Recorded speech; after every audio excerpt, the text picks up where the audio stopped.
You can't invade the giant realm, my master screamed, drawing his sword to stop me. An hour before, when they stole her, the world halted in that moment. It happened just before dawn. We lived in a quiet town on the outskirts of the world, surrounded by lush fields and mountains that rose like spears toward the gods. Our village was carved from the earth itself, clay walls to keep the cold out, earthen ramparts to keep the monsters at bay. I had just finished my night watch and was walking home, expecting the usual routine. Some nights a lesser Margoon crept near the walls, and they fell beneath my sword without effort. Harmless things, predictable things. So why when I turned the corner toward my home, did I see a towering figure in a black cloak standing in front of my door?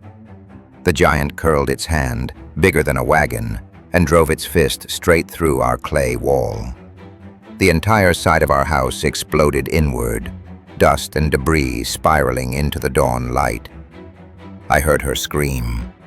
And when the giant tore my fiancée from our home, the world didn't just change, it stopped. For a heartbeat, I couldn't move, couldn't breathe. Her scream snapped everything back into motion. The clay wall exploded outward as the giant vaulted over it, her small frame trapped in its fist like a doll. Dust rained across the yard, mixing with the first thin gray light of dawn. "No!" I sprinted after them before my mind caught up with my legs. The giant's footsteps hammered the earth, shaking loose tiles from rooftops as it bounded between the village houses. Each landing cracked the ground. Clay walls buckled, shadows bent around its massive silhouette. She fought, of course she fought. She tore a shard of rock from the ground with a panicked incantation and hurled it into the giant's jaw. The stone shattered uselessly, sparks of earth mana flickering and dying. With its free hand, the giant plucked her wand away like a toy. "Ah!" Her scream cut through me. I ran harder. My lungs burned. The cold dawn air sliced my throat raw. Every step jarred my bones, but I forced myself forward. Her hand stretched toward me, fingers trembling, reaching through the drifting dust. Those same fingers that shook with shy laughter the day we met, half submerged in quicksand, begging for help while pretending not to panic. We had laughed about that day for years. Now that same hand reached for me in terror. I pushed mana through my body, through my blade. Blue-white light seared along the steel until it hummed beneath my grip. I carved through the treetops on the outskirts of the village, slashing anything that dared slow me. Branches snapped, boulders split, crescent waves of light tore through the undergrowth. The giant didn't stop, didn't stumble, didn't even look back. He carried her into the forest like I was nothing. My boots slipped on roots as the path narrowed. I nearly fell twice. My breath came ragged. My legs screamed at me to stop. I didn't. I couldn't. The fear of losing her was a blade twisting deeper with every step. "Thalen!" she cried, voice cracking as the trees swallowed her. I pushed harder. Mana ignited inside my chest, the world blurred. But even with all the strength I had, even with love raging like fire in my veins, I was too slow. The trees closed behind them. Her voice faded. The earth stilled. I stumbled into the clearing where the giant's tracks ended and collapsed to my knees.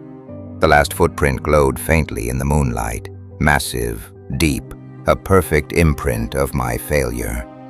My breath was gone, my strength was gone, my world was gone. But my resolve wasn't. I swore, I will follow you into the land of giants. I will tear through gods and monsters if I must. I will bring her home or die beside her. I staggered home only long enough to grab a pack and my sword. Then I walked toward the forest's edge, toward the mountains, toward the realm mortals were never meant to enter. But someone waited for me there. my master.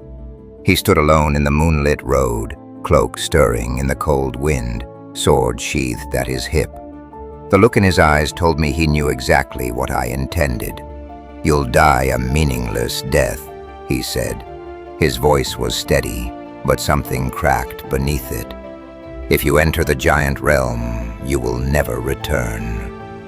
"What choice do I have?" I snarled. "They took her. She is my future, my home. I won't live another day without trying to save her." My master didn't move from my path. His silence felt heavier than steel.